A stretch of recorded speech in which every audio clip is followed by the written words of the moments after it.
తెలంగాణ రాష్ట్ర ప్రభుత్వం ప్రవేశపెట్టిన బడ్జెట్ చూస్తుంటే అయోమయం జగన్నాథం.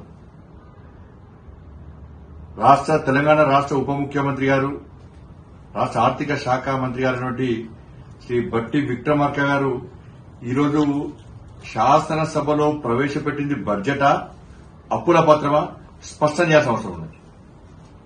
6 గ్యారెంటీలు ఆగమైపోయినాయి. చేతల ప్రభుత్వం అని చెప్పిన కాంగ్రెస్ ప్రభుత్వం చేతెత్తేసింది. కనీసం 6 గ్యారెంటీలకు ఈ బడ్జెట్ లో ప్రత్యేక నిధులు కేటాయించినటువంటి దాఖలాలు లేవు. అప్పులున్నాయని చెప్పి ఎన్నికల సందర్భంగా మీరు చెప్పారు. తెలంగాణ రాష్ట్రం కేసీఆర్ అనే మూర్ఖుల వల్ల, మూర్ఖత్వం వల్ల తెలంగాణ రాష్ట్రం అప్పుల పాలైందని చెప్పి తెలంగాణ ప్రజలకు తెలుసు, మాకు తెలుసు, మీకు తెలుసు.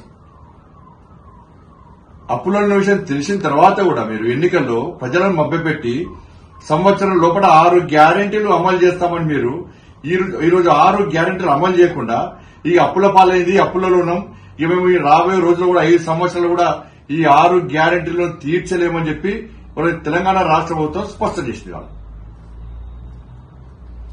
వాళ్ళ మూసీ రివర్ ఫ్రంట్ 1,50,000 కోట్లతో మూసీ రివర్ ఫ్రంట్ నిర్మిస్తామన్నటువంటి కాంగ్రెస్ పార్టీ ప్రభుత్వం కేవలం 1,500 కోట్ల రూపాయలు కేటాయించి ఇలా ఏ విధంగా మూసీ నది రివర్ ఫ్రంట్ ను మీరు నిర్మిస్తారో స్పష్టం చేయాల్సిన బాధ్యత ఉంది. కేవలం 12,000 ఉద్యోగాలకు నోటిఫికేషన్ ఇచ్చిన మీరు ఇలా 31,000 ఉద్యోగాలు భర్తీ చేస్తామని చెప్పి మీరు చెప్పడం పూర్తిగా ఈ నిరుద్యోగులు మోసం చేయడమే. దాంతోపాటు తెలంగాణ రాష్ట్రంలో 90 లక్షల గ్యాస్ కనెక్షన్స్ ఉంటే మీరు కేవలం 30 లక్షల రేషన్ కార్డులు ఉన్నటువంటి పేదలకు మీరు గ్యాస్ సబ్సిడీ ఇచ్చి 90 లక్షల అర్హులైనటువంటి రేషన్ కార్డు అర్హులైనటువంటి పేదలందరినీ నడ్డి విడిచింది మీరు కాదా? దాంతోపాటు రుణమాఫీ విషయంలో రుణమాఫీ వల్ల రైతులు నష్టపోయారని మీరు చెప్పారు. వాస్తవం కేసీఆర్ మూర్ఖత్వంగా ₹1,00,000 రుణమాఫీ చేస్తానని చెప్పి కేసీఆర్ ఇలా రుణమాఫీ చేయకపోవడం వలన రైతులు ఇబ్బంది పడ్డారు. మరి మీరేం చేయాలి? ఇప్పుడు రైతులను ఈ విధంగా నష్టాలు నూపుతారా? డిఫాల్టర్ లిస్ట్ ఉన్న రైతులను డిఫాల్టర్ లిస్ట్ నుంచి వాళ్ళ పేర్లు తొలగించి క్లియరెన్స్ సర్టిఫికేట్ మీరు ఇప్పిస్తే వాళ్ళు తిరిగి రుణాలు తీసుకునే అవకాశం ఉంటుంది, అన్ని విధాలా ఆదుకునే ఉంటుంది. ఇది మీరు చేయగలుగుతారా? దాని గురించి ఊసేలేదు. ఇవాళ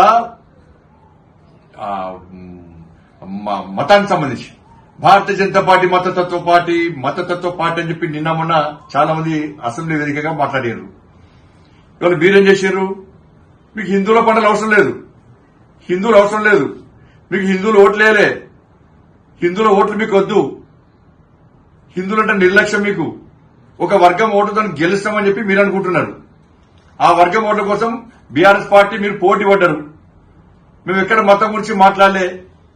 ఇవాళ 33 కోట్ల రూపాయలు రంజాన్ కేటాయించిన మీరు ఇవాళ తెలంగాణ రాష్ట్రంలో ఇవాళ హిందువుల పండుగలకు ప్రత్యేక నిధులు కేటాయించుకోవడానికి మరి మీరు మతతత్వవాదులా, మేము మతతత్వవాదులమా?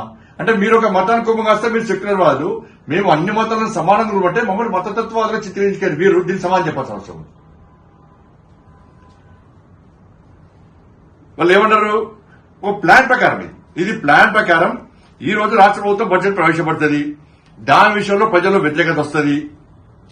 కాబట్టి ఏం చేయాలి? ముందే కేంద్రాన్ని బదనాం చేయాలని చెప్పి అసెంబ్లీలో ప్రత్యేక చర్చ పెట్టి రాష్ట్ర ప్రజల కూడా అయోమయం సృష్టించిన మీరు ఈరోజు చెప్పండి, మరి మీ బడ్జెట్ లోపల జిల్లాల పేర్ల ప్రస్తావన లేదు, 119 నియోజకవర్గాల ప్రస్తావన లేదు. మరి అవన్నీ వాటి గాడిద గుడ్డ చెప్పండి. ఆ రాష్ట్రం ఇవాళ చెప్పండి, దానికి సమాధానం చెప్పాల్సిన అవసరం ఉంది. వాళ్ళ పూర్తిగా ఈ బడ్జెట్ 64+8 గాడిద గుడ్డ ఇంకొక గుడ్డో మీరు చెప్పాలి. 6 గ్యారెంటీలు ప్లస్ బడ్జెట్ గాడిద గుడ్డ ఏ గుడ్డు పట్టుకొని తిరుగుతారో మీరు ప్రజలకు తిరగాలి. మరి ఇవాళ త్రిపులాలకు గాని ఇంద్రమ్మ ఇండ్లకు గాని కేంద్ర ప్రభుత్వం నిధులు ఇస్తుందా లేదా స్పష్టం చేయండి. కేంద్ర ప్రభుత్వ సంక్షేమ పథకాల విషయంలో రాష్ట్ర ముఖ్యమంత్రి గారితో పాటు నరేంద్ర మోడీ గారి ఫోటో లేకుంటే ఎట్టి బస్సులో ఈసారి దాన్ని ఒప్పుకునే ప్రసక్తి లేదు. ఇవాళ మేము అభివృద్ధికి సహకరించి సిద్ధంగా ఉన్నాం. 5 సంవత్సరాలు ఎక్కడ సంవత్సరం లోపల ఇది అమలు చేస్తాం అది అమలు చేస్తాం ఇక్కడ గ్యారంటీ ఇవ్వలే. 5 సంవత్సరాలు మాకు అవకాశం ఉంది. తప్పకుండా తెలంగాణ రాష్ట్ర అభివృద్ధికి కట్టుబడి ఉన్నాం మేము.